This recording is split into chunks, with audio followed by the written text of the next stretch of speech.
ಸಂಘಟನೆ ಎನ್ನುವುದು ಬಹಳ ಮುಖ್ಯವಾಗಿದೆ.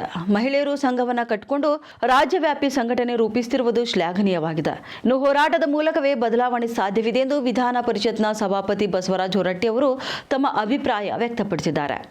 ಇನ್ನು ಬೀದರ್ ನಗರದ ಚನ್ನಬಸವ ಪಟ್ಟದೇವರು ರಂಗಮಂದಿರದಲ್ಲಿ ಅಖಿಲ ಕರ್ನಾಟಕ ರಾಜ್ಯ ಸರ್ಕಾರಿ ಮಹಿಳಾ ನೌಕರರ ಸಂಘ ಜಿಲ್ಲಾ ಘಟಕದ ವತಿಯಿಂದ ಹಮ್ಮಿಕೊಂಡಿದ್ದ ಜಿಲ್ಲಾ ಘಟಕದ ಉದ್ಘಾಟನೆ, ಪದಗ್ರಹಣ ಕಾರ್ಯಕ್ರಮ, ಸರ್ಕಾರದ ಯೋಜನೆಗಳ ಅನುಷ್ಠಾನ ಮತ್ತು ಆಡಳಿತದಲ್ಲಿ ಮಹಿಳೆಯರ ಪಾತ್ರ ಕುರಿತು ಒಂದು ದಿನದ ಕಾರ್ಯಾಗಾರ ಉದ್ಘಾಟಿಸಿ ಮಾತನಾಡಿದ ಅವರು, ಹೆಣ್ಣು ಮಕ್ಕಳು ಸಮಾಜದ ಎಲ್ಲ ರಂಗಗಳಲ್ಲಿ ಪ್ರಾಮಾಣಿಕವಾಗಿ ಕಾರ್ಯನಿರ್ವಹಿಸುತ್ತಾರೆ.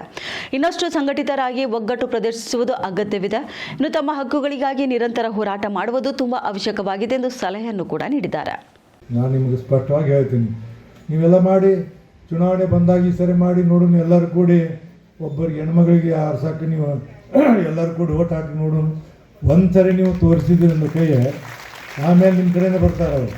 ಇಷ್ಟ ಸಂಘಟನೆ ಮಾಡೀರಿ. ನಾ ಹೇಳೀನಿ, ಬರುವಂಥ 28 ಬರ್ತಾಗಿ ಭಾಳ ಮಂದಿ ಬಂದು ನಿಮ್ಗೆ ನಮಸ್ಕಾರ ಮಾಡ್ತಾರೆ ಅಂತ ಹೇಳಿನ. ಯಾಕಂದ್ರೆ ನೀವೆಲ್ಲ ಮೀಟಿಂಗ್ ಮಾಡಿ ಏನಾದ್ರು ತೀರ್ಮಾನ ಮಾಡಿದ್ರಿ ಅಂದ್ರೆ ಪರಿಸ್ಥಿತಿಯಲ್ಲಿ ಹೋಗುತ್ತೆ, ನಮ್ಮದು ಕಣ್ಣು ವಿಚಾರ ಮಾಡಾಕತ್ತೀವಿ ನಾವು. ಅದಕ್ಕೆ ನೀವೆಲ್ಲರೂ ಒಕ್ಕಟ್ಟಾಗ್ರಿ, ಒಳ್ಳೆಯ ಕೆಲಸವನ್ನು ಮಾಡಿ ನೋಡಿ. ನಿಮ್ಮಲ್ಲಿ ಎಲ್ಲ ರಂಗದಲ್ಲಿದ್ದಾರೆ. ಒಬ್ಬಾಕಿ ಹೆಣ್ಮಗಳ ಶಿಕ್ಷಣ ಈಗ ಒಂದು ನಮ್ಮ ಸೆಷನ್ ಹಿಂದಿನ ಸೆಷನ್ ಬೆಳಗಾವಿ ಸೆಷನ್ ಆಗೋದು ಮೊದಲು 19ನೇ ತಾರೀಕು ಸೆಷನ್ ಇತ್ತು. 17ನೇ ತಾರೀಕು ಇಲ್ಲಿಂದ ಹೊಂಟಿದ್ದೆ. ಚಿತ್ರದುರ್ಗ ಕಡೆ ಹೋದಾಗ ಅಲ್ಲಿ ಪೊಲೀಸರೆಲ್ಲ ನಿಲ್ಲಿಸಿದ್ರು. ಒಬ್ಬಾಕಿ ಹೆಣ್ಮಗಳು ಟ್ರಕ್ ಹೊಡಿತಿದ್ಲು. ಆಕೆ ನಿಲ್ಲಿಸಿ, ಆಕೆ ಏನಿಲ್ಲ, ಆಕೆಗೆ ಲೈಸೆನ್ಸ್ ಇಲ್ಲ, ಏನೇನಿಲ್ಲ ಅಂತ ಭಾಳ ಇದು ಮಾಡಿದ್ರು. ನಾನು